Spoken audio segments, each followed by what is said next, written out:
Listo, gloria a Dios. Entonces, muchísimas gracias de nuevo, reitero. Sé que no es fácil madrugar, pero pues que el Señor le recompense conforme a sus misericordias y con todas sus bendiciones. En el día de hoy, entonces, continuando con la segunda parte del seminario, entonces estamos viendo los principales sistemas religiosos, los más relevantes, ¿cierto? Porque hay muchos sistemas religiosos, hay muchas doctrinas y en el día de hoy nos vamos a centrar sobre tres. Mm, yo sé que dentro de un estudio serio en el cual pues uno pueda llegar a estudiar de manera más concienzuda cada una de las doctrinas, yo sé que tal vez una hora se queda cortica para, para ver precisamente tres religiones como tan grandes y tan importantes y tan sonadas como estas. Em, pero entonces, en el momento en el cual yo estaba generando, pues como todo el histórico de lo que íbamos a empezar a ver en el seminario, inconscientemente junté estas tres religiones creyendo que pues me iba a encontrar con diferencias muy sustanciales y que iba a partir, mejor dicho, que iba a dar tres seminarios en un solo día.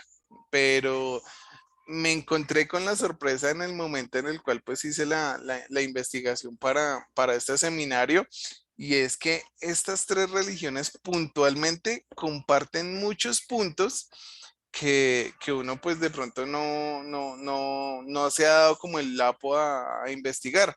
Mm, pero tienen muchas similitudes y a partir de la una nació la otra y pues realmente pues las tres religiones son contemporáneas y nosotros lo miramos a nivel de la historia. Entonces vamos a ver pues básicamente pues bueno cómo funcionan estas tres religiones. Entonces vamos a avanzar. Entonces, estas tres doctrinas, nos encontramos con la primera, que son los adventistas del séptimo día, la segunda, que es el Salón del Reino de los Testigos de Jehová, y la tercera, que son los mormones. Si miramos nosotros en el libro de Gálatas, capítulo 1 versículo 8 dice, mas si aún nosotros o un ángel del cielo os anunciare otro evangelio diferente del que os hemos anunciado, sea anatema. Amén. Entonces, esto el apóstol Pablo lo estaba hablando directamente a la iglesia que había en Galicia. ¿Por qué? Porque es que en Galicia había un movimiento particular que hablaba acerca de que en algún momento, pues como esa parte de Galicia, esa parte del mundo está ubicada muy cerca a Grecia, entonces allá exclusivamente en esa parte de la geografía nacional donde estaba Pablo, eh, al creer, digamos, todas las personas en todo lo que era la mitología, en creer en otros dioses, en creer como por ejemplo, quiero hacer una similitud de la mitología. No sé si ustedes de pronto en algún momento han escuchado hablar acerca de un dios llamado Prometeo. Entonces Prometeo en la mitología griega era un dios que se quedó pues como viendo cómo actuaban los humanos y cómo actuaban los dioses y cómo era su relación. Entonces Prometeo pensó dentro de sí mismo y dijo, no es justo que los humanos estén reverenciando de tal manera a Dios, aquí a los dioses, sin tener como un conocimiento muchísimo más elevado. Entonces, ¿qué hizo este joven Prometeo? Él tomó el fuego del Olimpo y lo trajo y lo dio a conocer a los hombres. Entonces, a partir del fuego fue que hubo un desarrollo, digamos que industrial, por decirlo así, en esa época, por lo cual los dioses se molestaron mucho porque el ser humano no era una persona en teoría lo suficientemente inteligente como para manejar ese tipo de poder o esa clase de poder o esa clase de conocimiento, que pues por causa de ese conocimiento hubieron pues guerras en ese entonces, lo cual pues molestó a los dioses y logró hacer que Zeus en algún momento y echara a Prometeo del reino de los cielos y lo echó tan feo que cuando Prometeo cayó a la tierra, cayó pues de una manera pues en deshonra, ¿cierto? Entonces pues esa fue como la recompensa que se le dio a Prometeo pues por causa de su pecado, de su mal accionar. Esta historia que les estoy contando tiene dos funcionalidades o tiene dos objetivos. La primera, Prometeo, a la luz de la mitología griega, es una símil o una similitud con Satanás. ¿Por qué? Pues porque en ambos, tanto en el cristianismo, judaísmo, como para las culturas griegas de la época, se hablaba acerca pues de este ángel caído, ¿cierto? Entonces como que cada quien tiene la versión de la historia de un ser que trajo cierto tipo de conocimiento al mundo. Entonces, así como Satanás influenció a Adán y a Eva para que comieran del árbol del conocimiento del bien y del mal, supuestamente pues este ángel trajo cierto conocimiento a los hombres y que ese conocimiento de cierta manera al hombre al ser un ser imperfecto lo podía llegar a autodestruir. Entonces, eh, entendiendo esa premisa y entendiendo esa condición de que ya las personas en Galicia estaban como predispuestas a entender de que habían dioses o habían personas que tenían interacción muy especial con seres angelicales, con seres celestiales, entonces ellos estaban más que dispuestos a escuchar ese tipo de mensajes que les llegaran de arriba, por así decirlo. Entonces, por eso Pablo decía de que ya de cierta manera como que el tema de las revelaciones se habían terminado porque en el tiempo antiguo habían llegado los profetas. Después de que llegaron los profetas, cuando llegó Jesucristo, entonces Jesús estableció apóstoles. Pero siendo Pablo, que Pablo lo declara pues en otros libros, de que él fue apóstol llamado por Jesucristo y de que en él se terminaba ese ciclo llamado el apostolado, ¿sí? O sea, entendemos de que dentro de los dones y espirituales y dentro de los ministerios existe el apostolado, ¿cierto? O un don apostólico. En la actualidad, a la luz de la palabra, a la luz de la Biblia, no existen más apóstoles, pero ya fue establecido, digamos, de cierta manera ese ministerio.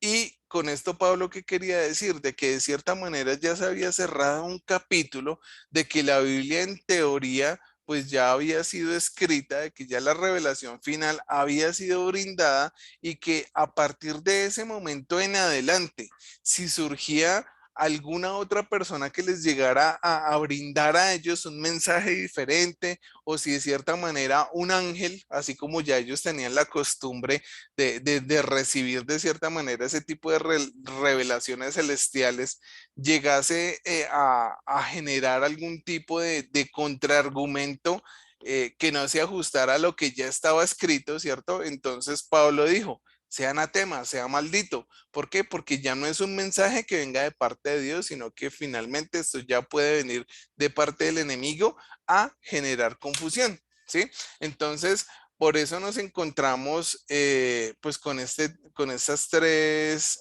corrientes doctrinales, que la primera pues nació bueno, las dos primeras nacieron en Estados Unidos, la tercera nació en Inglaterra, pero su crecimiento exponencial también se vio en Estados Unidos, ya que en algún momento por los años 1800 hubieron pues una serie de avivamientos importantes en Estados Unidos, entonces de cierta manera pues eso diversificó mucho la palabra y cuando llegaron pues exponentes muy carismáticos a darle como otra concepción o otra interpretación a los textos bíblicos, entonces de ahí fue donde nacieron pues estas tres corrientes que son muy grandes, que son muy importantes, no a nivel doctrinal, sino a nivel de lo que realmente tienen como grado de influencia en el mundo y pues vamos a hablar de cada una de ellas, de lo que son adventistas del séptimo día, testigos de Jehová y mormones. Entonces, yo quiero que por favor ustedes abran sus Biblias. Vamos todos a buscar el libro de Gálatas y vamos a leer todo el capítulo 1. Sé que es un poquito largo. Si quieren, pues ya que somos poquitos, porfa, Ruth, si quieres tú me ayudas leyendo del versículo 1 al versículo 11 y Diana me ayudas con el resto, ¿les parece? Amén, así es. Listo, entonces, ¿ya la encontraron? Gálatas capítulo 1. Sí, Gálatas 1. Perfecto, entonces, Ruth, ayúdame por favor con la lectura. Leo la palabra con la bendición del Padre, la bendición del Hijo y la bendición del Espíritu Santo. Apóstol Pablo, no de hombres ni por hombres, sino por Jesucristo y por Dios el Padre que lo resucitó de los muertos. Y todos los hermanos que están conmigo a las iglesias de Galacia. Gracia y paz sean con vosotros, de Dios el Padre de nuestro Señor Jesucristo, el cual se dio a sí mismo por nuestros pecados para librarnos del presente siglo malo, conforme a la voluntad de nuestro Dios y Padre, a quien sea la gloria por los siglos de los siglos. Amén. Estoy maravillado de que tan pronto os hayáis alejado del que os llamó por la gracia de Cristo para seguir un evangelio diferente. No que haya otros, sino que hay algunos que os perturban y quieren pervertir el evangelio de Cristo. Mas si aún nosotros o un ángel del cielo os anunciare otro evangelio diferente del que os hemos anunciado, sea anatema. Como antes hemos dicho, también ahora lo repito, si alguno os predica diferente evangelio del que habéis recibido, sea anatema. Pues buscó ahora el favor de los hombres o el de Dios, o trato de agradar a los hombres, pues si todavía agradara a los hombres, no sería siervo de Cristo. Mas os hago saber, hermanos, que el evangelio anunciado por mí no es según hombre.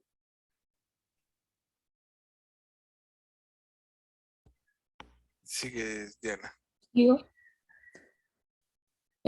pues yo ni lo recibí ni lo aprendí de hombre alguno, sino por revelación de Jesucristo, porque ya habéis oído acerca de mí, de mi conducta en otro tiempo en el judaísmo, que perseguía sobremanera a la iglesia de Dios y la asolaba.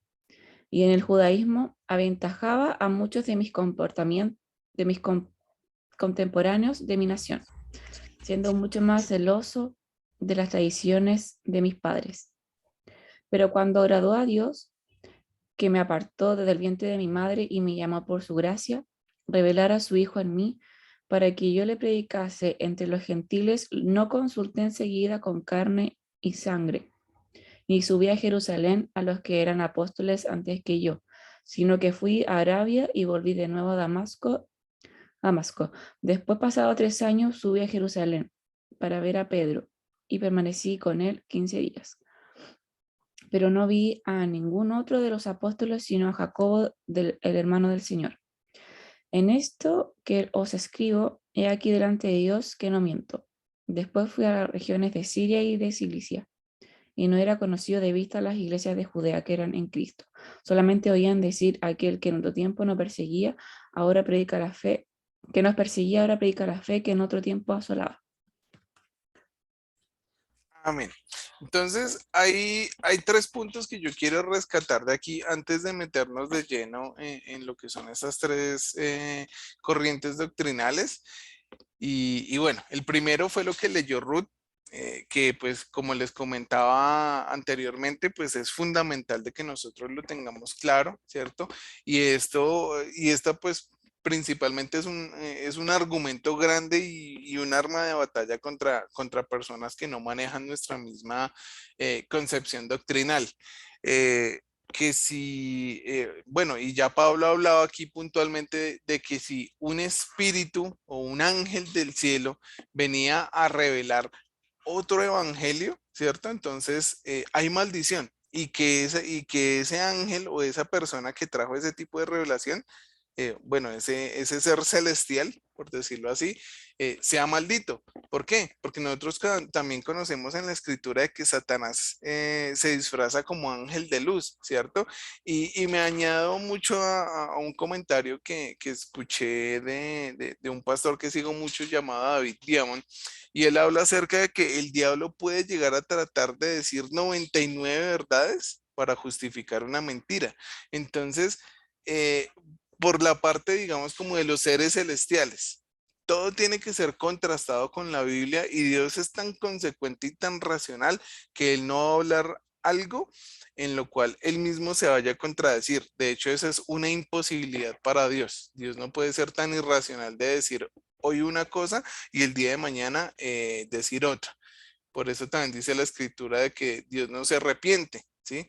De que Dios es el mismo ayer, hoy y por los siglos. Entonces, con eso nosotros ya tenemos, como dice la escritura, la palabra profética más certera y tenemos la certeza de que si o bien se hace un pensamiento o si en algún momento nosotros nos encontramos con algún tipo de persona que me diga, no, es que yo tuve una revelación de parte del Señor, donde me mostró esto, me mostró aquello. Si nosotros hacemos el balance de lo que esa persona dice con relación a lo que realmente enseña las escrituras, si entendemos de que doctrinal, filosófica y, bueno, doctrinal y filosóficamente hay sustento, entonces uno puede llegar a afirmar de que pues definitivamente es una confirmación más de la palabra, pues entendiendo tal vez lo que habla el libro de Joel capítulo 2, donde enseña acerca de que llegarán los días en los cuales el Espíritu Santo sea derramado y las personas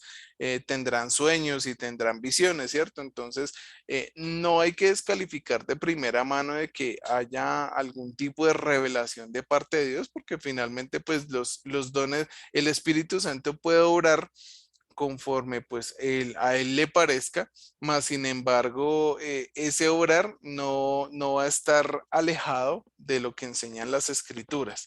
Entonces, si algún tipo de espíritu o entidad llega a brindar algún tipo de conocimiento y demás que no esté alineado con la palabra, entonces ya sabemos que literalmente hay maldición en ello. Y ahora no solamente con el reino de los celestes, con el reino espiritual, sino que también aplica a las personas, ¿sí? Yo leía hace poco y hablaba con una persona que sé que no tiene nada que ver y no me quiero alejar mucho, sino que quiero presentar una idea. Hablaba con una persona y él me decía por qué las personas tienden a tener pensamientos suicidas. Entonces yo me llamó mucho la atención esa pregunta y buscando en la escritura, me encontré una porción de la palabra que enseña de que del corazón vienen los malos pensamientos, las borracheras, los homicidios y demás, ¿cierto? Entonces, el corazón de las personas es tan complejo y el Señor también lo expresa y lo dice de que pues en el corazón de las personas no se puede confiar porque es corrupto. Entonces, pues entendiendo esa premisa, Pablo hablaba también acerca de esto. Si llega otra persona, si llega alguien disfrazado de apóstol, disfrazado de profeta, disfrazado de evangelista o como quiera, pues porque en este tiempo sobre todo estamos viendo un movimiento apostólico bien impresionante, ¿cierto? Entonces, que el mover apostólico, que el mover profético, que la revelación constante basado en un esquema, por ejemplo, de lo que es un evangelio de prosperidad, ¿cierto? Ya nosotros entendemos que sopesando ese tipo de doctrinas con lo que realmente enseña la escritura, bajo sus contextos, bajo una interpretación adecuada, ¿cierto? Entendiendo, por ejemplo, que existe una hermenéutica la cual me permite poder llegar a dilucidar muchísimo mejor lo que enseña la palabra, ¿cierto? Yo tengo que sopesar todo lo que a mí me enseñan contra la Biblia. Literalmente, no puedo tragar entero, porque si ya se entiende de que la persona que hable un mensaje que no esté con un basamiento 100% en la Biblia, eh, esa entidad, bajo esa persona, bajo ese nombre, bajo esa denominación, también hay maldición. Entonces, tal vez por tenerlo en cuenta, ese es el primer punto. El segundo, con relación a esto que acabamos de leer, si ustedes se dan cuenta, Pablo habla acerca de que él tuvo ciertos momentos, tuvo circunstancias sobre las cuales él en algún momento fue perseguidor de la iglesia, y ya cuando tuvo la revelación donde el mismo Señor literalmente lo tumbó del caballo, ya él tuvo ese cambio, ¿cierto? Que ya no era perseguidor de la iglesia, sino que predicaba su mensaje. eh, entonces él dice, fui de un lado, fui del otro, me encontré con Pedro, duré con él pues cierto tiempo. Entonces, ¿esto qué nos enseña? Y no solo eso, sino pues en el trasegar de la vida de Pablo hasta que llegó a Roma y lo mataron. Se habla acerca de que de todas maneras tenemos que tener en cuenta la función, ¿cierto? O el Señor, cómo se ha valido para que esta palabra perdure. Si nosotros, por ejemplo, miramos a lo largo de la historia de Génesis, Apocalipsis, imagínense, por ejemplo, cómo Moisés, yéndonos hacia el Génesis, el nacimiento de la vida de Moisés, si, por ejemplo, Satanás hubiera logrado el objetivo de acabar con la vida de Moisés, ¿cierto? O de no cumplir o impedir que el propósito que Dios tenía con Moisés se hubiera generado, ¿qué hubiera sido de la Torá? Del Génesis, Éxodo, Levítico, Números y Deuteronomio, ¿cierto? Que gran parte de eso pues es el basamiento doctrinal del pueblo judeocristiano, ¿sí? Entonces, esta palabra, ¿por qué digamos como hago este trasegar histórico? Porque esta palabra, a pesar de que pues nosotros ya la tenemos en un compendio de 66 libros, ¿cierto?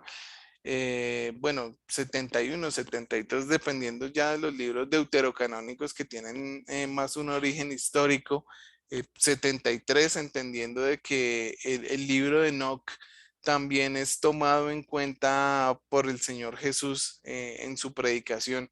Entonces, entendiendo todo eso, la Biblia ha pasado por muchísimas transiciones y por muchísimas circunstancias en las cuales el mismo enemigo se ha querido como adueñar de la palabra, la ha querido dispersar, la ha querido, sí, su objetivo ha sido el de que la palabra no llegue de una manera así como nosotros la tenemos, para que él a través de sus perversiones pueda instaurar sus doctrinas diabólicas, y así pues poder confundir muchísimo más a la humanidad.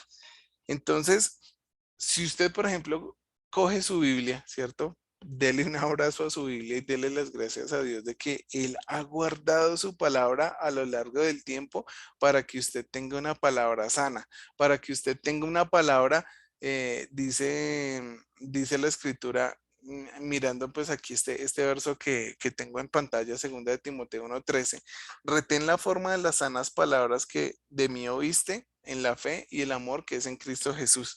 Entonces, debemos retener la sana doctrina, debemos retener lo que dice literalmente la escritura. No debemos permitir que ninguna corriente de pensamiento llegue a cambiar nuestro sano modo de parecer, ¿sí?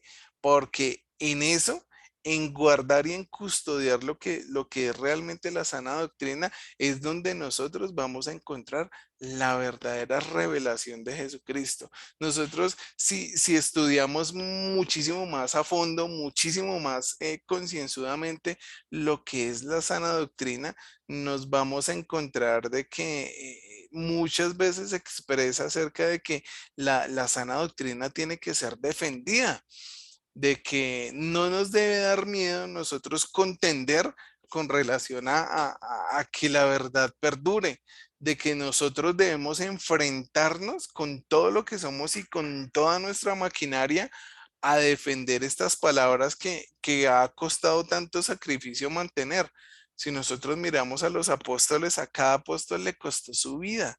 Si nosotros miramos, por ejemplo, toda la presión que el pueblo romano ejerció desde el año 70 después de la diáspora de Israel hasta el año 400 del concilio de Constantino, la iglesia tuvo que pasar por muchísimo sufrimiento para poder tomar esta palabra que nosotros hoy tenemos de cierta manera tan fácil y que perdurara a lo largo de la historia. Entonces, es nuestro deber defender esta institución de sana doctrina que el Señor nos dejó, porque en esta revelación, en esta palabra, es donde Dios tiene pues realmente su salvación, ¿cierto? La palabra es la verdad y es la salvación, es el verbo de Dios. Entonces, quería referirme a eso como para motivarlos un poco también a que retengamos esto bueno que el Señor nos ha dado, la sana doctrina, y con ese celo, ¿cierto? Que yo quiero que cada uno de ustedes tenga, podamos entender de que esta lucha que nosotros emprendemos no es contra el cuerpo de Cristo. Y eso, y hubo un mensaje que me quedó muy claro con relación a los videos que compartió Ruth. Hay una persona de la cual pues Dios está tratando mucho en este tiempo y le está revelando muchas cosas, le está iluminando con muchas cosas con relación a la palabra y estos tiempos proféticos tan peligrosos que estamos viviendo. Él hablaba acerca de que si en algún momento yo generaba algún tipo de contienda contra todas estas corrientes, no estaría yo peleando en contra del propio cuerpo de Cristo. Entonces, el Señor le dio a él una respuesta muy certera y aún el ángel que no mentiras, el Señor Jesús que estaba al lado de él, le decía, no está generando ninguna división entre mi cuerpo. ¿Por qué? Porque todas estas corrientes filosóficas, todas estas corrientes de pensamiento, todas estas teorías que solamente son basamientos de hombre, están completamente alejadas de mí. Y ellos que expresan todo ese tipo de circunstancias no son mi cuerpo. Y tan no son mi cuerpo que están predicando mentiras y por esas mentiras van a ser condenados. Entonces, ¿por qué nosotros tenemos que respetar a esas personas que están contendiendo contra la verdadera verdad? Porque, porque están literalmente levantando banderas que van en contra de la sana doctrina, de la propia palabra del Señor.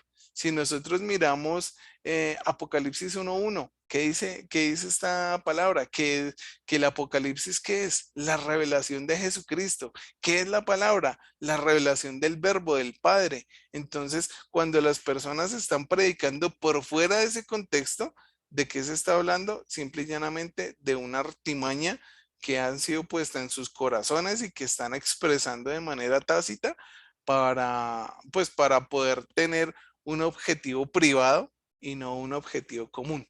Y eso es a lo que el Señor nos llama, a contender con todo ese tipo de circunstancias. Entonces, ya entendiendo eso y volviendo a mi anterior frase, ya entendiendo un poco más con celo santo, vamos a empezar a ver cada una de estas tres doctrinas. Entonces, vamos a iniciar con la primera, que son los adventistas del séptimo día. Entonces, esta corriente doctrinal tuvo dos ejes muy importantes. Entonces, la primera fue a través de esta persona llamada William Miller. Entonces, William Miller fue un militar, fue un granjero bautista y haciendo una investigación como muy al detalle con relación a la vida de esta persona, yo me encontré con cosas muy interesantes. Entonces, la primera fue que él de cuna, ¿sí? Cuando él nació y bueno, él dice que a partir de los 4 años participaba activamente dentro de la iglesia cristiana, ¿cierto? De denominación bautista. Ya cuando él estuvo en su mayoría de edad, entonces prestó servicio, fue militar, fue una persona que se destacó por ser muy inteligente y pues por hacer negocios, ¿cierto? Por hacer cierto tipo de negocios y por ser una persona que le gustaba mucho consultar la historia y leer muchos libros y demás. Entonces, esta persona se volvió muy acaudalada y pues todas las personas lo tenían bajo el concepto de ser un erudito, porque pues el hombre sí era muy estudioso. Como el tipo tenía mucho dinero, entonces muchas personas lo llamaron a que formara pues parte de diferentes grupos sociales y dentro de los grupos sociales más importantes a los que él participó o se unió fue a la francmasonería. Entonces, este señor en el pueblo que vivía, donde después de terminar su ejercicio militar, eh, se unió a una logia masónica y entonces él llegó a un grado 30 según la orden del lucero de la estrella de la mañana.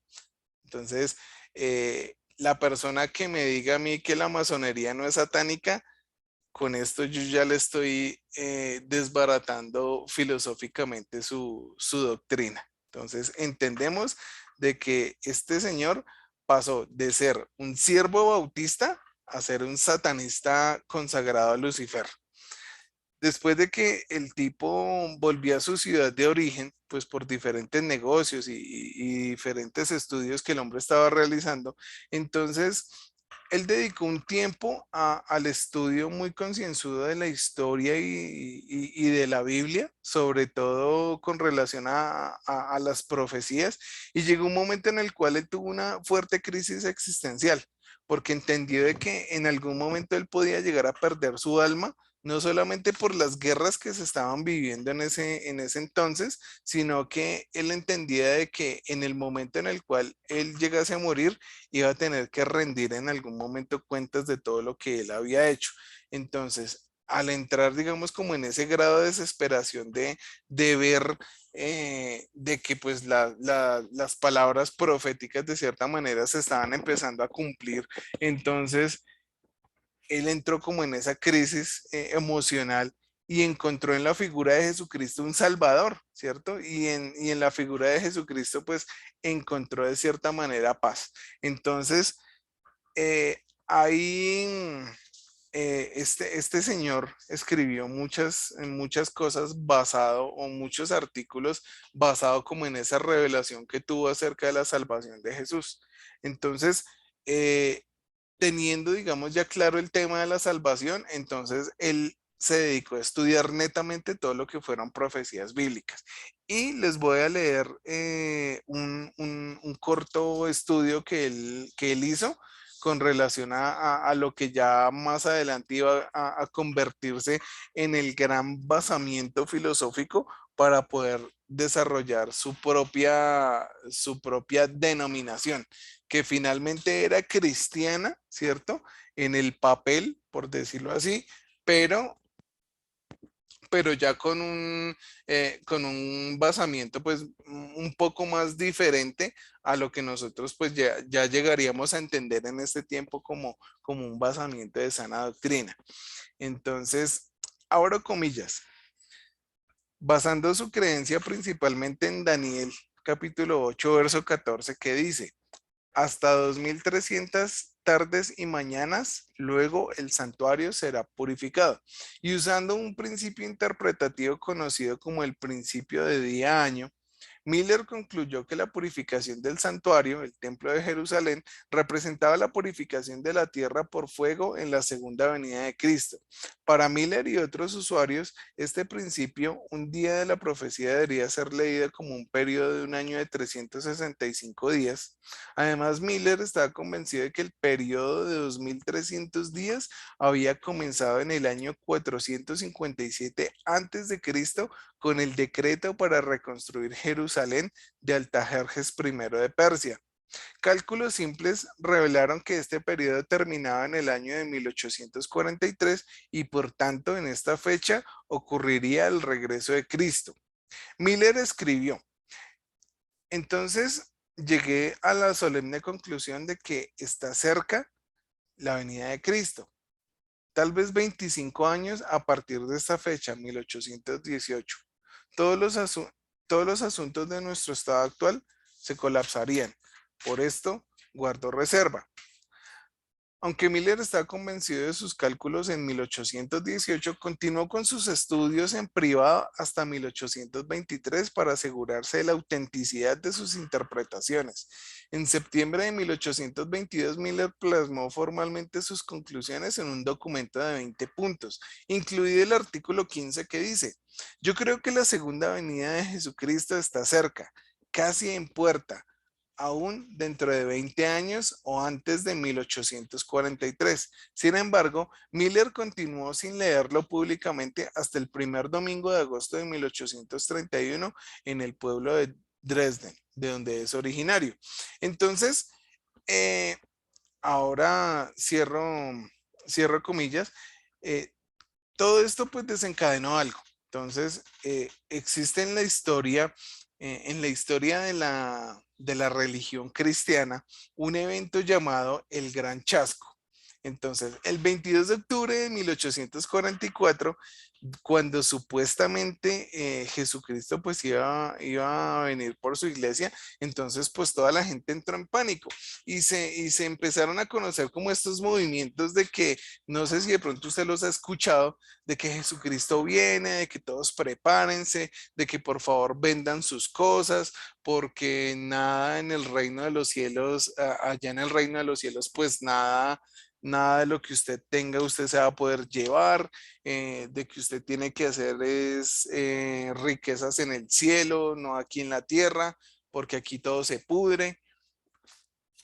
Entonces, claro, él y su congregación empezaron pues a hacer exactamente eso. Entonces, pues ellos básicamente fueron el primer gran ensayo. En el mundo pues hubo muchísimos más, ¿cierto? Pero entonces este fue el primer gran ensayo de la supuesta venida de Jesús. Entonces, claro, la gente empezó a entrar en un caos complejo, entró en una crisis colectiva pues sin precedentes para la época, ¿cierto? Entonces, claro, empezaron a vender sus cosas, sus propiedades y demás.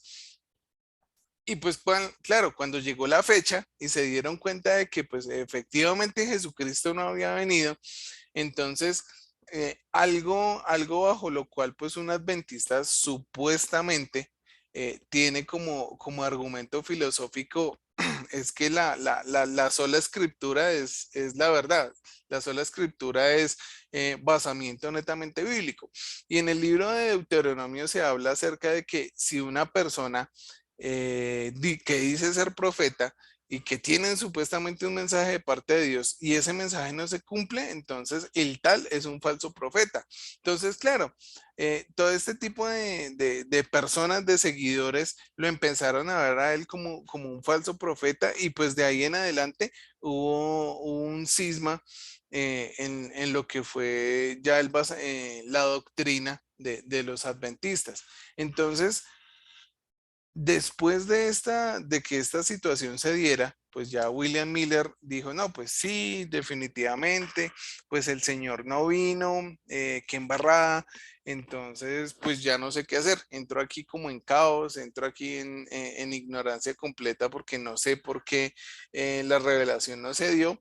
Y para ese tiempo, entonces, William Miller conoce a una persona llamada Ellen White. Entonces, esta señora Ellen White, eh, cuando ese gran chasco ocurrió, ella tenía 17 años.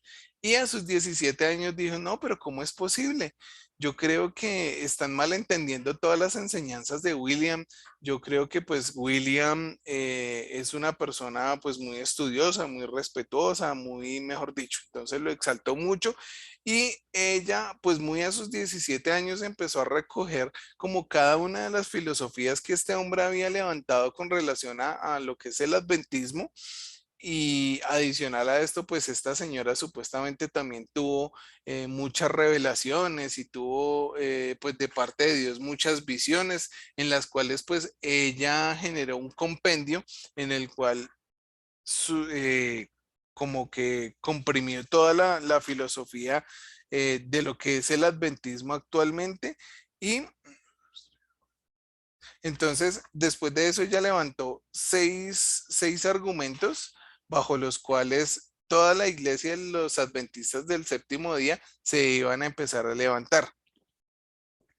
Y esos credos, por decirlo así, adicionales a lo que dice la escritura, son. Entonces, el primero habla acerca de que Jesús es el Hijo de Dios, murió y resucitó al tercer día, venciendo la muerte. Pues cosa que yo creo, ¿no? Segundo, el infierno y o el lago de fuego es un lugar donde es destruida el alma del hombre para siempre.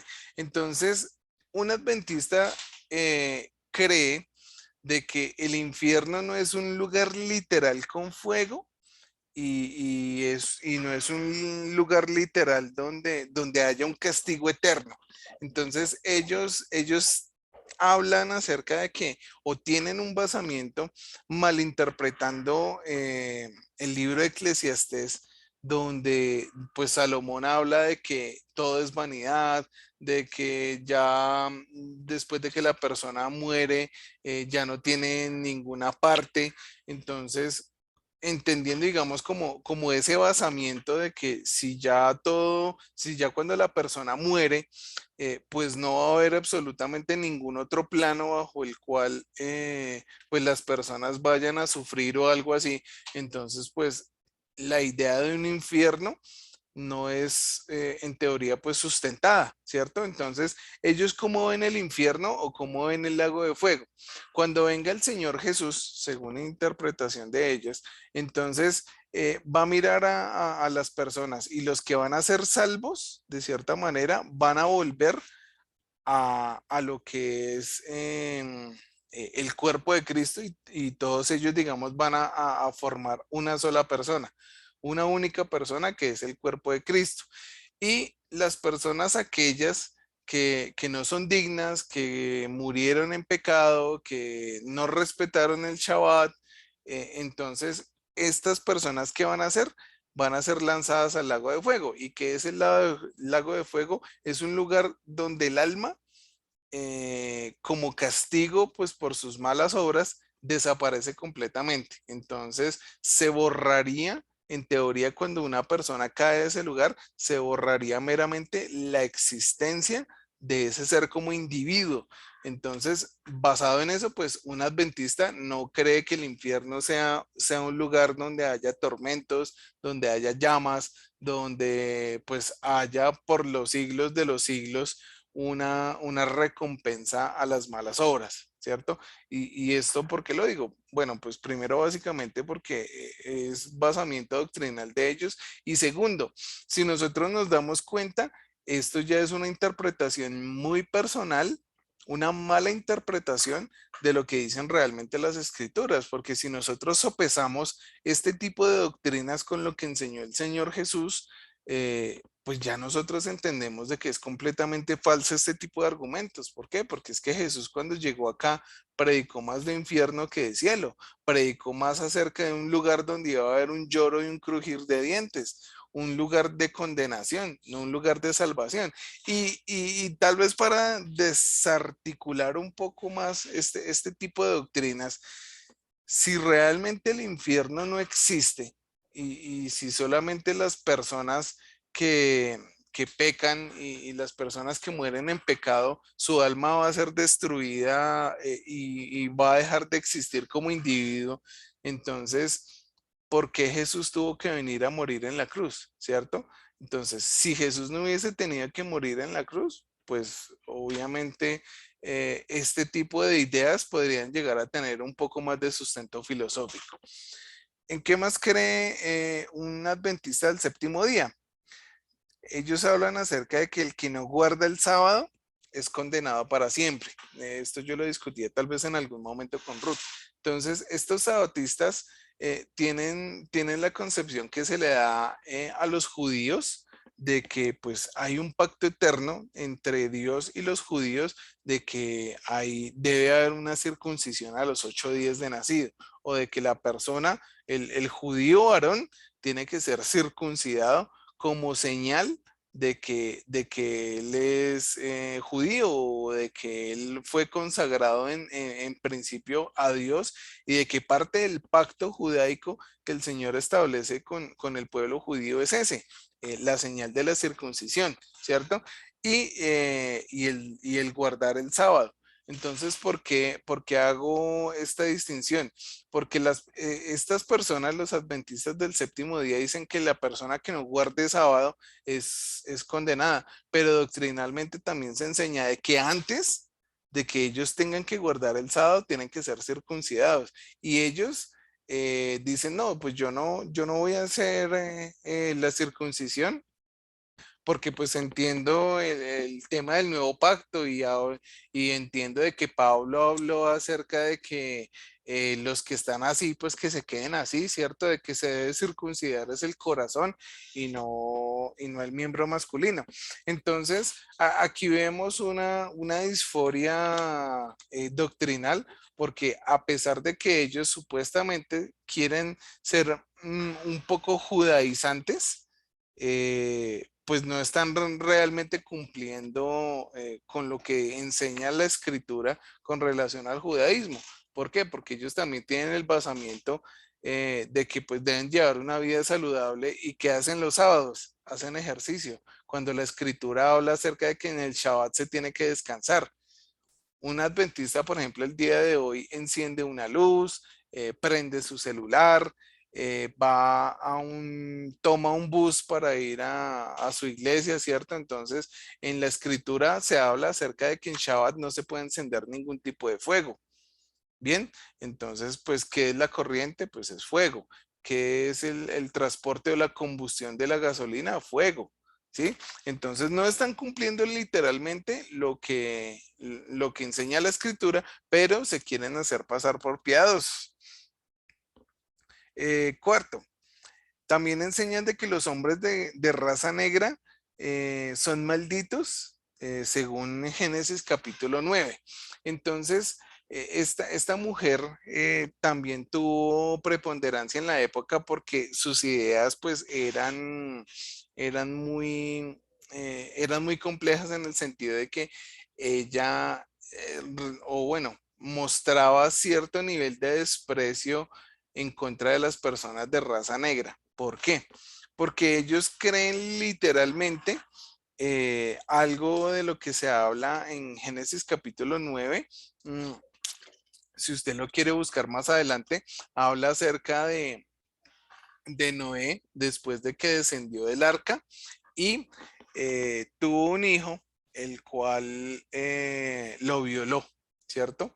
Entonces, cuando lo violó, dice la escritura o dice la tradición judía de que la persona, cuando entra en maldición, se vuelve negra a partir de su pecado, ¿cierto? Entonces, cuando Noé maldijo a Canaán, ¿cierto? Y le dijo, vas a ser maldito, y adicional a eso, tú vas a ser siervo de tus hermanos. Entonces, ahí, ¿qué le estaba diciendo?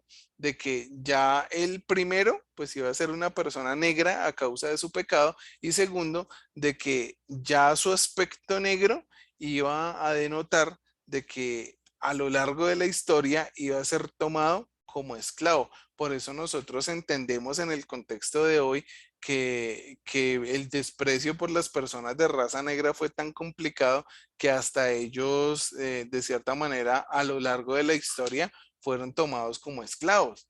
Si nosotros miramos, por ejemplo, también algo un poco más contemporáneo, cuando se descubrió América, ¿a quién trajeron a que poblara América Central y América del Sur?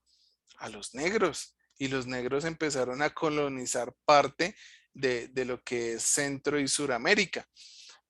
Bien, entonces Elena White, entendiendo o malentendiendo lo que se habló en Génesis capítulo 9, llegó a escribir muchas veces en contra de las personas de raza negra.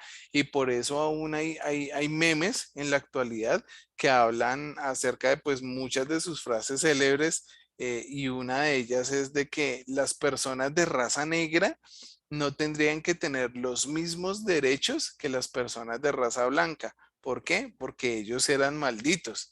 Y normalmente cuando hay una imagen de ella con este tipo de escritos, entonces al otro lado hay una imagen de Adolfo Hitler que pensaba exactamente lo mismo. ¿Y por qué pensaban exactamente lo mismo? Porque de cierta manera, yo cuando hice este estudio me quedé como con la quijada en el suelo, porque uno, pues para mí, digamos, uno de mis grandes héroes contemporáneos con relación al cristianismo fue Martín Lutero. Y yo decía, claro, Martín Lutero se rebeló, fue el rebelde, fue el que trajo la palabra, pero cuando empiezo a mirar en los anales de la historia de que Martín Lutero no era tan bueno como yo creía, sino que él fue antisemitismo, él fue antisemita, ¿cierto? Él odiaba a los judíos como primera medida. Y segundo, él expresaba este mismo tipo de doctrinas con relación a que las personas de raza negra no eran personas como bien vistas y que eran más bien vistas como pecadoras. Por este tipo de circunstancias, Adolfo Hitler dentro de la historia se entendió de que él era seguidor de las corrientes doctrinales de Martín Lutero y por eso Adolfo Hitler cuando tuvo el poder que quiso hacer una gran exégesis en la humanidad y poder destruir a la raza negra. Entonces por eso es que ya uno entiende como muchas cosas alrededor de lo que ha sucedido en la historia. Amén. Eso con relación pues a este capítulo. El punto número 5. Al final de los días, Jesús vendrá y juzgará a los que no cumplieron el Shabbat.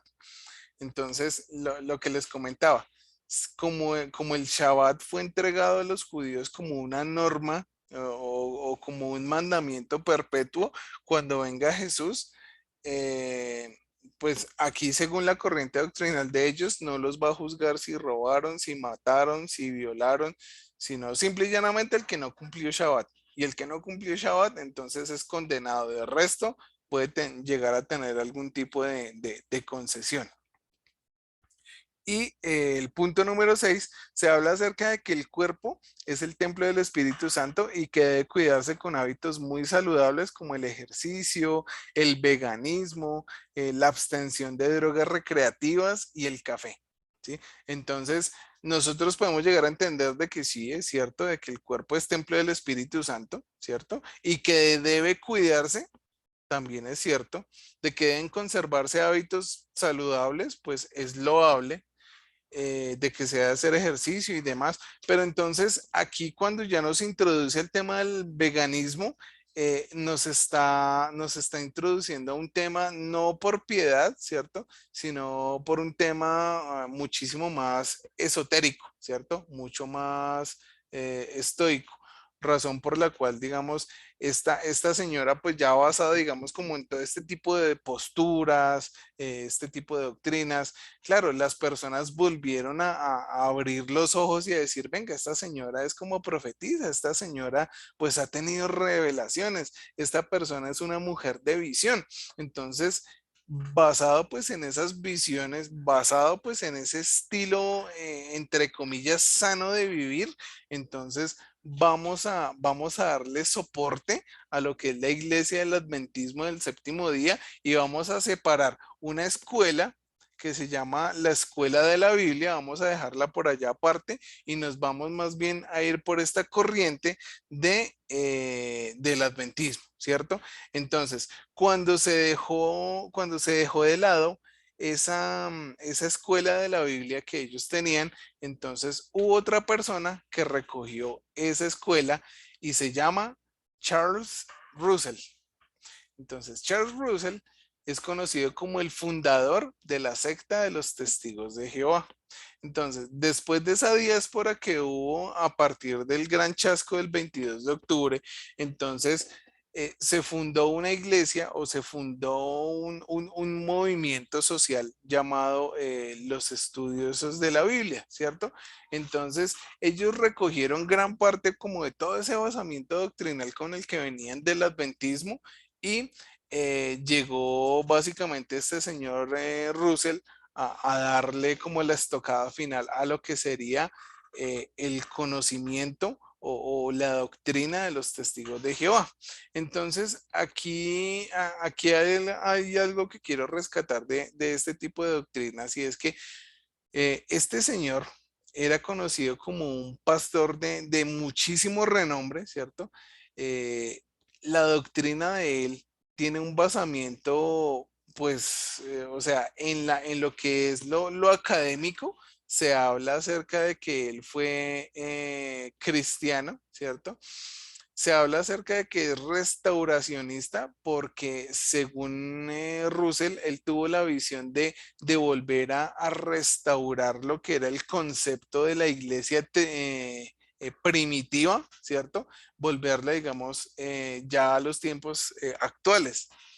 Mileranista, se habla acerca de esta corriente doctrinal con relación a lo que es el milenio, a lo que es la segunda venida de Cristo, ¿cierto? Entonces, cuando ya nosotros entendemos todo ese tipo de profecías, entendemos ya este concepto del mileniarismo.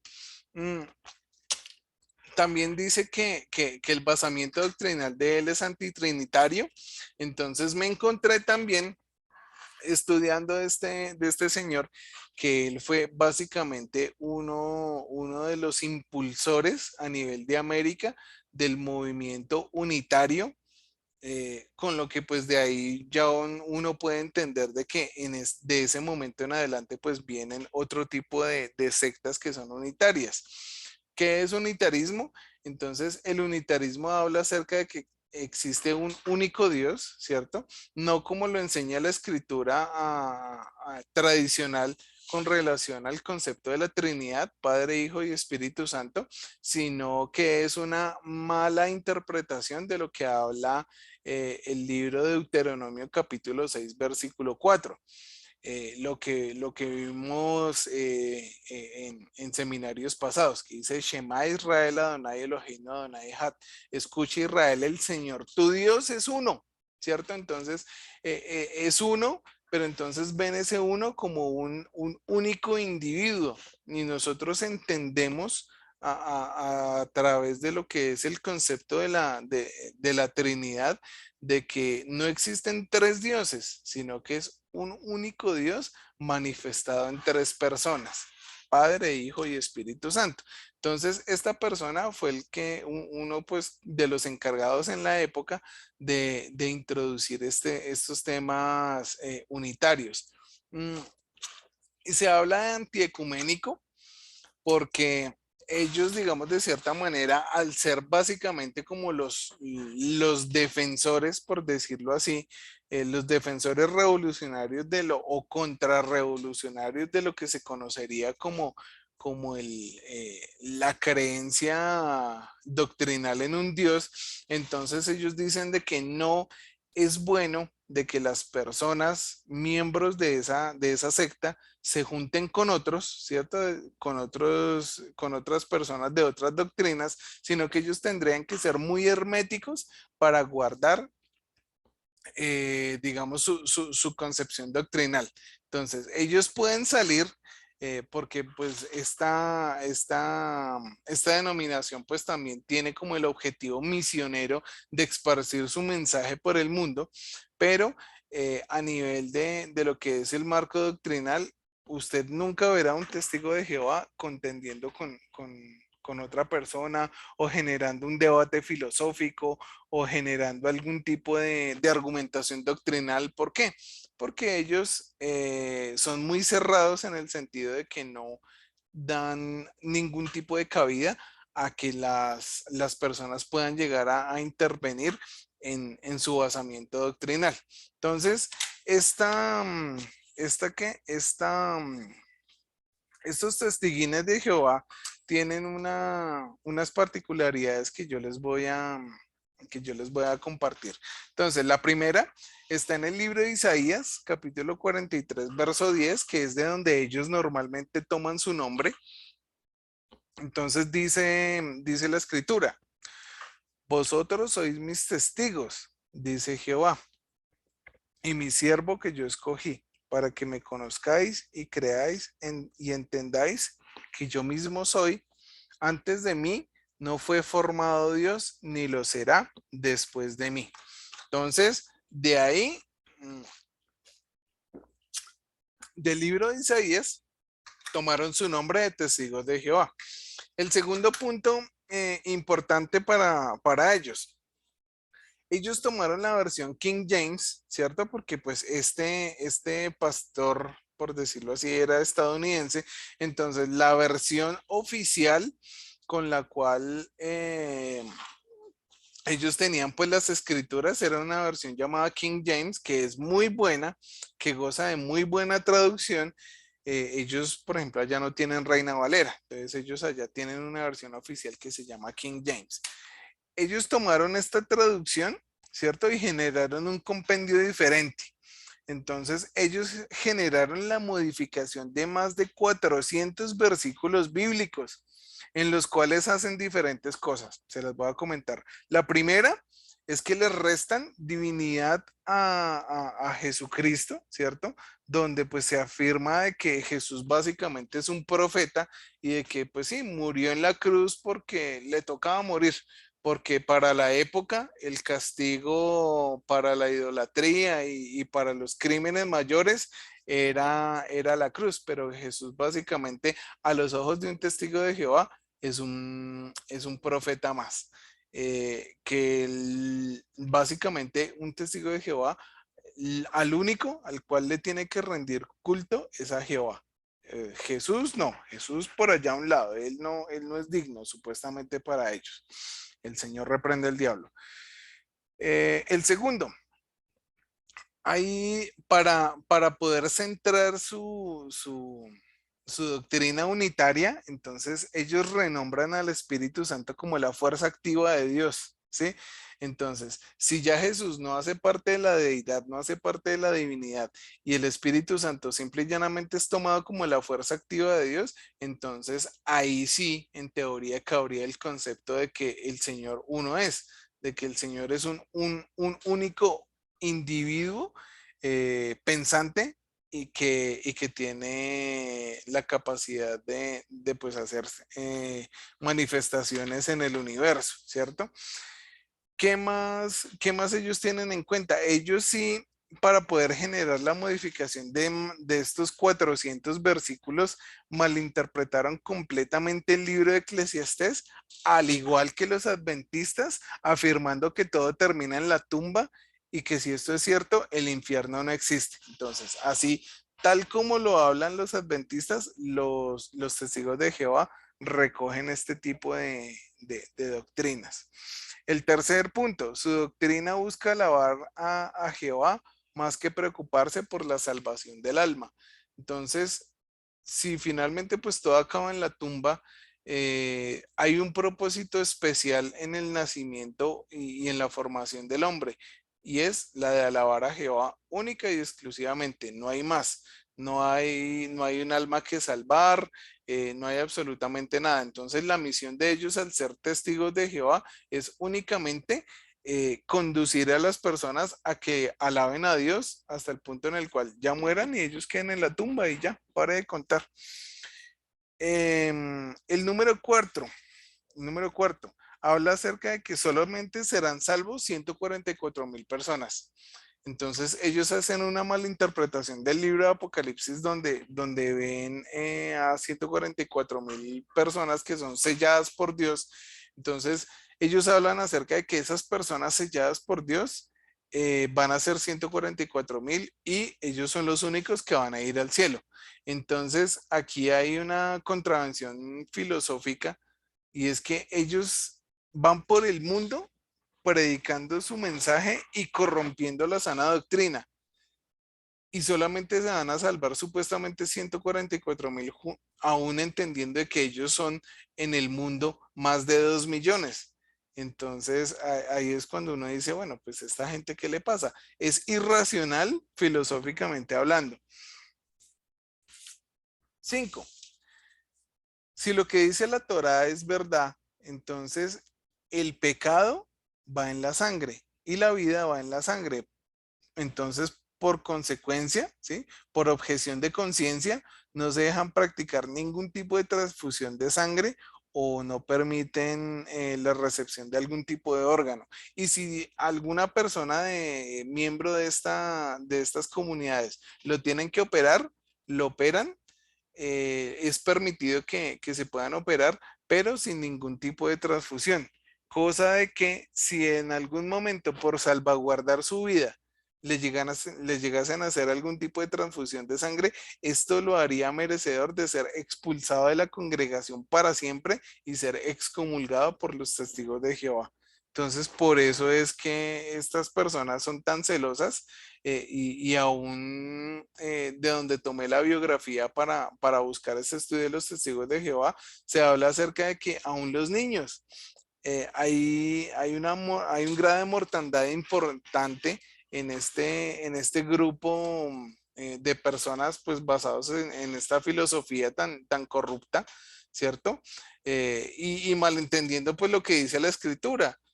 Aún el Mesías, el Señor Jesús habló acerca de que nadie tiene más amor que aquel que da su vida por sus amigos.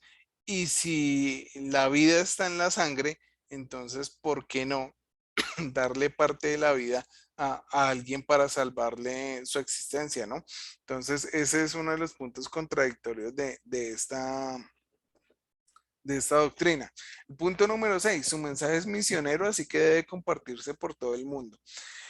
Aquí me detengo un momentico porque cuando yo leí el libro La visión de David Wilkerson, en algún momento a David Wilkerson se le dio una visión con relación a este personaje.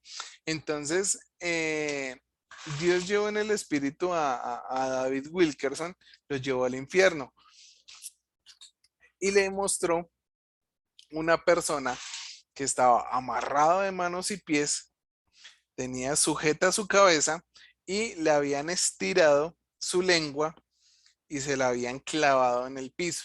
Y era atormentado constantemente por demonios. Y era tal su tormento y era tal su dolor que aún esta persona, viendo a Jesús, quería tratar de hablarle para pedirle misericordia y pues como tenía la lengua sujeta, no podía.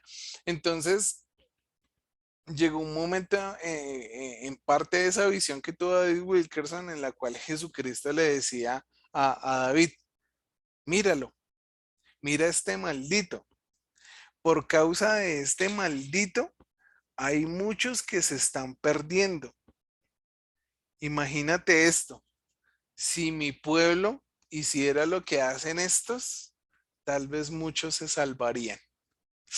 Eso a mí me erizó los pelos, me los puso de punta y es una gran verdad. Puede que, no sé, o sea, también me añado uno de los comentarios que hace un predicador peruano que me gusta mucho, no es el Paz Perona, pero el hombre dice que con relación a lo que son las visiones y las palabras proféticas, lo más sensato es dudar.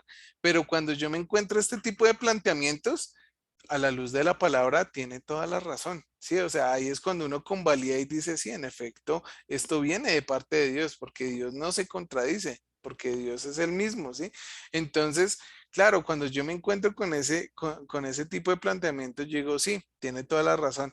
Si nosotros como pueblo de Dios, como cristianos, hiciéramos una pequeña parte de todo lo que esta gente hace, de todo lo que ellos caminan, ustedes entenderán que hasta en algún momento los que de pronto vivimos en casas, los que están en los apartamentos tal vez se salvan en bloque de apartamentos, pero los que vivimos en casas, los domingos normalmente escuchamos muy temprano la puerta y claro, cuando nos asomamos es esta gente que viene con trataditos y viene sabiendo mucha Biblia a convencernos de su doctrina. Entonces, ahí hay otra de las cosas en las cuales nosotros tenemos que reflexionar. Si nosotros muchas veces no somos ni siquiera capaces de manejar nuestra propia Biblia, aun cuánto tiempo nosotros llevamos en el Evangelio, ¿cómo vamos a hacer nosotros para poder contender con todas estas personas y poderles mostrar que su doctrina está errada? Esto de pronto es como para pensar. Punto número 7. Ellos hablan acerca de que si existe tal cosa como el infierno, pues ese infierno está en la tierra porque Jesús dijo que en el mundo encontraremos aflicción. Y las aflicciones de las que se habla en el Nuevo Testamento, según la Biblia de los testigos de Jehová, que no es la misma Biblia de nosotros, ellos tienen una Biblia diferentísima. Entonces, ellos hablan o hacen ver el infierno como un lugar complejo, un lugar donde hay sufrimiento, donde hay dolor, o sea, todo lo que nosotros en este momento estamos viendo a nivel mundial, o sea, todas las malas noticias para un testigo de Jehová, eso ya es el infierno. Y el punto número 8, entonces ellos se consideran o se autoconsideran, como lo decía en el principio. Entonces ellos son, sí, una religión que busca reivindicar la religión primitiva original y por esta causa ellos no celebran Navidad, no celebran Pascua, no celebran cumpleaños y no celebran ningún otro tipo de fiestas, ya que supuestamente todo este tipo de celebraciones pueden estar ligadas a eventos de origen mundano. Entonces, por eso ellos son como tan apáticos a este tema de las festividades. Entonces, básicamente, este es el basamiento doctrinal que maneja un testigo de Jehová. Entonces, ya sabemos que un testigo de Jehová, a la luz de la escritura y a la luz de la sana doctrina, es una persona que está completamente errada y aún empezando por su Biblia, ¿sí? Su Biblia no es la palabra de Dios porque está modificada, ¿sí? Entonces, vamos a ver el último, bueno, la última denominación, entonces, es el movimiento de los santos de los últimos días o los mormones. Entonces, estos mormones vienen encabezados por la corriente doctrinal implementada por este señor Joseph Smith. Entonces, este señor es un inglés que tuvo pues mucha repercusión porque a él supuestamente a sus 18 años de edad se le presentó el ángel Moroni con unas tablas doradas en las cuales había otro evangelio. Entonces, razón por la cual ese otro evangelio supuestamente es el evangelio de Jesús, de cuando Jesús vino a predicar aquí a América después de que salió de Jerusalén. Entonces, esta supuesta revelación lo trajo él aquí a Estados Unidos, lo llevó a encontrarse con bautistas.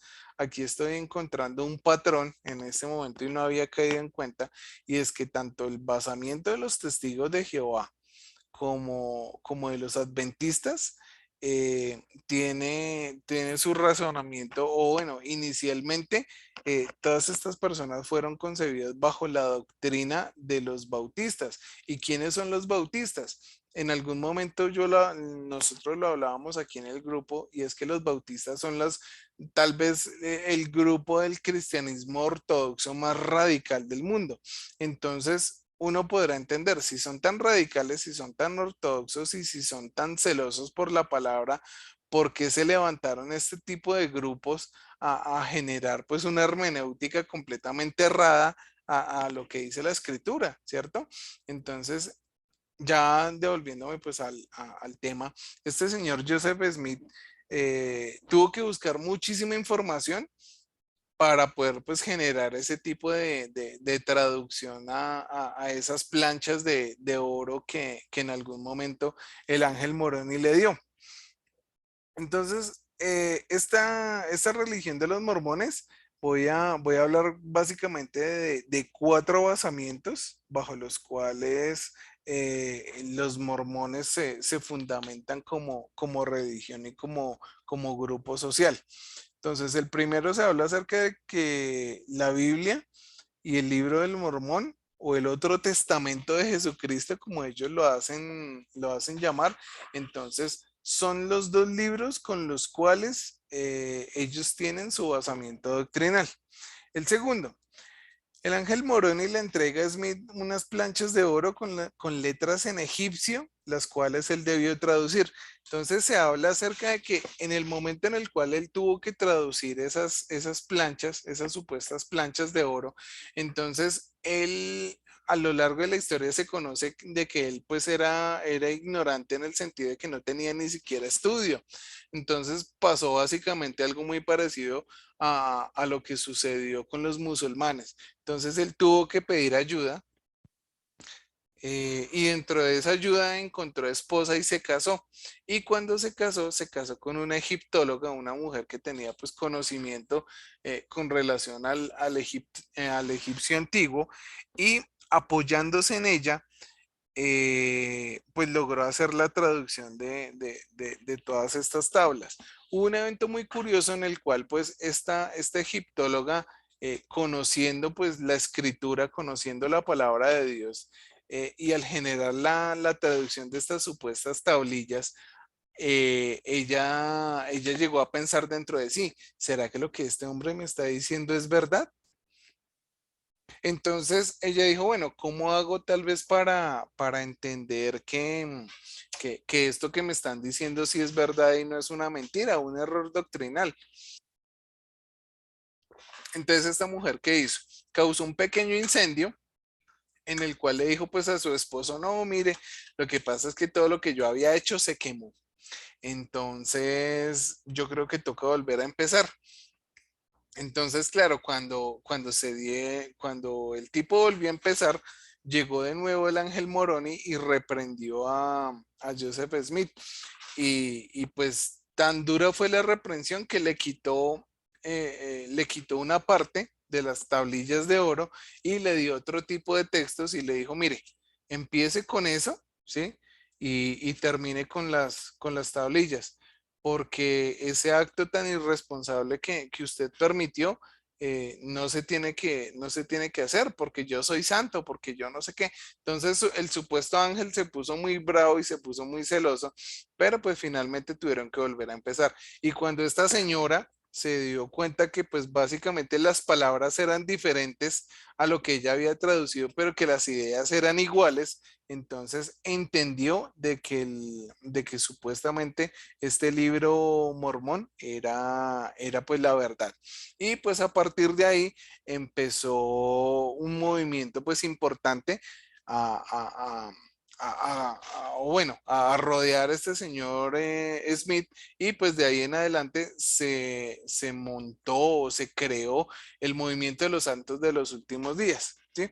Entonces, basado pues en eso ya la iglesia se empezó a multiplicar y ya no veían a Joseph Smith simple y llanamente como el fundador de la iglesia, sino como su profeta personal, como la persona que había traído la revelación de los cielos a la tierra y que basado pues en esas nuevas posturas o en ese nuevo testamento que Jesucristo había dejado, entonces iban realmente a prosperar y iban realmente a ganarse la salvación.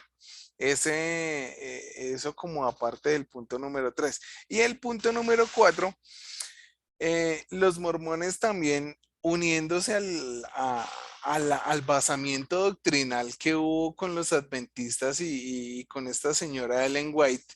Entonces, los mormones para esa misma fecha crearon o creyeron de que Dios, pues a través de esta mujer y a través también de las revelaciones personales y privadas que tuvo este señor Joseph Smith, reveló qué alimentos y qué sustancias eran buenas y malas para las personas.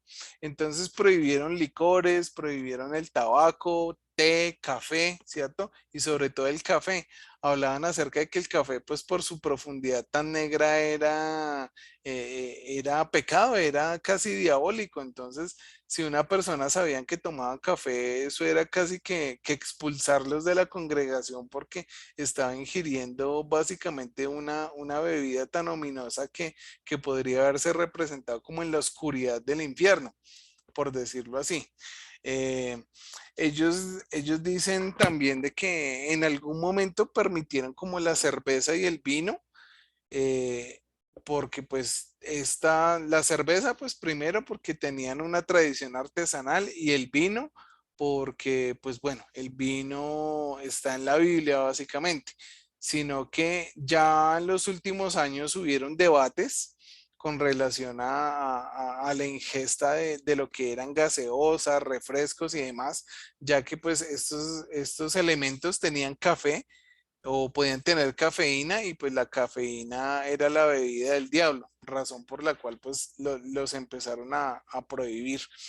Y pues para mantener la salud tanto espiritual como física era primordial para los mormones cumplir pues estas enseñanzas, ¿cierto?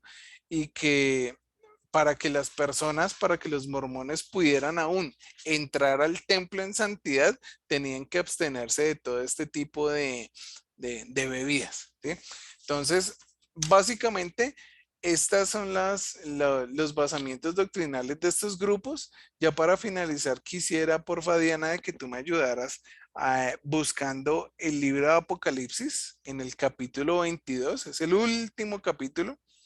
Y por favor me colabores leyéndome los versículos 18 y 19, ¿sí? Quiero cerrar el mensaje con estos dos versículos.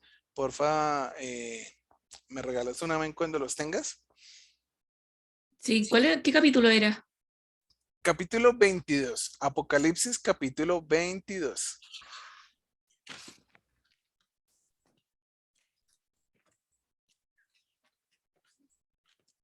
Ya. ¿Y versículo? 18 y 19. Ya, dice, en el nombre de Jesús, dice, yo testifico a todo aquel que oye las palabras de la profecía de este libro. Si alguno añadiere a estas cosas, Dios traerá sobre él la plaga que están escritas en este libro. Y si alguno quitare de las palabras del libro de esta profecía, Dios quitará su parte del libro de la vida y de la santa ciudad y de las cosas que están escritas en este libro. Amén. Entonces, ya para concluir, quería dejar esta palabra pues tan reconocida del Apocalipsis, ¿sí? Porque es tan reconocida porque pues, o bueno, cuando pues uno ha tenido cuna cristiana o escuela dominical, yo creo que esta es una de las cosas que más imperan sobre este tipo de enseñanzas, ¿cierto? Se nos habla de que si yo llegase a cambiar una coma, un punto, llegase a agregar o llegase a quitar, no solamente iba a haber condenación, no solamente iba a haber maldición, ¿cierto? ¿Y a qué maldiciones se refiere Dios? Él dice que en este libro, entonces, por ejemplo, nosotros miramos la condenación o el castigo que viene a partir de las 7 trompetas, las 7 copas y los 7 sellos, ¿sí? Entonces vienen, no solamente vendrán esas plagas, sino que también ya Dios lo está condenando y está quitando su nombre del libro de la vida. Nosotros ya entendemos cuando hacemos una oración de fe de que pues por nuestro pecado nos alejamos de Dios y que cuando nos volvemos a Jesucristo, Él escribe nuestro nombre en el libro de la vida, ya que en ese libro el Señor nos va a llamar pues, para salvación eterna. Entonces, cada vez que usted no solamente en este tipo de movimientos, sino lo que vamos a ver más adelante ya puntualmente con grupos cristianos, cuando nosotros vemos de que se predica un mensaje completamente diferente al que el Señor nos ha llamado a que prediquemos, entonces estamos corriendo el riesgo de que no solamente haya maldición sobre nuestras vidas, sino que también nuestro nombre pueda llegar a ser quitado del libro de la vida. Amén. Entonces,